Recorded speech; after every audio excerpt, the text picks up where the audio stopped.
তো hey guys, আসসালামু আলাইকুম। তো কি অবস্থা সবার? আশা করি আপনারা সকলে অনেক অনেক বেশি ভালো রয়েছেন। তো গাইস, আজকে আপনাদেরকে দেখাতে চলেছি কিভাবে আপনারা যে কোনো ডিএলএস আইডি হ্যাক করবেন। তো অনেকেই ভাবতেছে ডিএলএস আইডি আবার কিরকম ভাবে হ্যাক করব। তো ডিএলএস আইডি হ্যাক করার জন্য শুরু থেকে শেষ পর্যন্ত ভিডিওটা দেখেন। তো ভিডিওটা কেউ টেনে টেনে দেখবেন না, টেনে দেখার ফলে আপনারা ভিডিওটা পুরোপুরি বুঝতে পারবেন না, না বুঝতে পারে আপনারা হ্যাক করতে পারবেন না, তারপরে আমাকে কমেন্টে এসে গালি দিবেন। তো ওই জন্য আপনাদেরকে বলবো ভিডিওটা স্কিপ না করে সম্পূর্ণ ভিডিও দেখেন। তো গাইস, ভিডিওটা শুরু করার আগে আপনাদেরকে ছোট্ট একটা রিকোয়েস্ট। তো গাইস, এই পর্যন্ত ভিডিওটা দেখে যারা এখনো লাইক এন্ড কমেন্ট করেন নাই, তারা এখনই লাইক এন্ড কমেন্ট করে তারা পরবর্তী নতুন কোনো ভিডিওর জন্য অবশ্যই চ্যানেলটা সাবস্ক্রাইব করে অল নোটিফিকেশন অন করে দেন। সো আজ আর বাকি না করেন মূল ভিডিওতে যাওয়া যাক। সো গাইস, এখন আমার আইডিটা আমার বন্ধুর ফোনে হ্যাক করে দেখাইবো। তো হ্যাক করার আগে তোমাদের কাছে কিছু কথা বলে নিতে চাই। প্লিজ তোমরা এই টিপসটা কেউ খারাপ কাজে ব্যবহার করো না। তো এটা হচ্ছে আমার বন্ধুর টিম। তো আমার বন্ধুর টিমে হচ্ছে 16টা প্লেয়ার। সো এখানে একটু লক্ষ্য করে দেখো, এটা কিন্তু আমার বন্ধুর টিম। তো আমার আইডিটা হ্যাক করে দেখাবো। আমার বন্ধুর টিম রেটিং হচ্ছে গিয়ে 90.4 আর স্টেডিয়াম ম্যাক্স হচ্ছে গিয়ে 15,091। জাস্ট তোমাদেরকে বিশ্বাস করানোর জন্য আমার আইডিটা হ্যাক করে দেখাচ্ছি।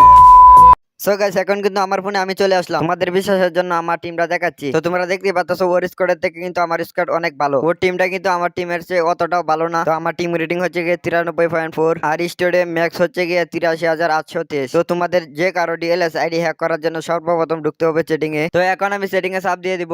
তারপরে ঢুকতে হবে অ্যাডভান্স সেটিং এ। অ্যাডভান্স সেটিং এ আমি চাপ দিয়ে দিব। তো অ্যাডভান্স সেটিং এ আসার পর এখানে ম্যানেজ ডিভাইসে চাপ দিয়ে দিতে হবে। কিছুক্ষণ সময় এখানে অপেক্ষা করবা। এখানে কিছুক্ষণ অপেক্ষা করার পর জেনারেট কোডে চাপ দিয়ে দিবা। জেনারেট কোডে চাপ দেওয়ার পর এখানে কপি টু বুটে চাপ দিয়ে দিবা। কোডটা কপি করার পর তোমার ফোনে চলে যেতে হবে। সো এখন কিন্তু আমি আবার আমার বন্ধুর ফোনে চলে আসলাম। তো আমাদের আবার চলে যেতে হবে সেটিং এ। সেটিং এ আসার পর অ্যাডভান্স সেটিং এ চাপ দিয়ে দিতে হবে। অ্যাডভান্স সেটিং এ আসার পর এখানে লিংক প্রোফাইলে চাপ দিয়ে দিতে হবে। তো এখন আমি লিংক প্রোফাইলে চাপ দিয়ে দিব। তো এখন আমি আমার কোডটা আমি এখানে বসিয়ে দিব। তোমরা কিন্তু তোমাদের বন্ধুর কপি করা কোডটা এখানে বসিয়ে দিবা। এখন আমি লিংক প্রোফাইলে চাপ দিয়ে দিব। লিংক প্রোফাইলে চাপ দেওয়ার পর এখানে ইয়েস আসবে, এসে চাপ দিয়ে দিবা। এখানে কিছুক্ষণ লোডিং নেবে। লোডিং নেওয়ার পর তোমাদের ফোনে আইডিটা চলে আসবে। চলে আসার পর তোমাদের আরো কিছু সেটিং করতে হবে। সো গাইস, দেখতে পাচ্ছ আমার বন্ধুর ফোনে কিন্তু আমার আইডিটা লগইন করে ফেলেছি। তোমরা হয়তো অনেকেই ভাবতেছো আমার বন্ধুর ফোনে আমার জিমেল আইডি দিয়ে লগইন করে ফেলেছি। গাইস, আমার বন্ধুর ফোনে আমি জিমেল আইডি দিয়ে লগইন করি নাই। সো অনেকেই ভাবতেছো এরকম ভাবে হ্যাক করলে কি লাভ, ও তো ওর আইডি নিয়ে নিবে। সো আমি তোমাদেরকে বলছি তোমাদের কিন্তু টেনশনের কারণ নাই। সো তুমি কিন্তু তোমার ফোনে ওর আইডিটা পার্মানেন্ট ভাবে রেখে দিতে পারবে। সো তুমি যার আইডিটা হ্যাক করবে ও কিন্তু হাজার চেষ্টা করে ওর আইডিটা নিতে পারবে না। সো তোমার হ্যাক করা আইডিটা পার্মানেন্ট করার জন্য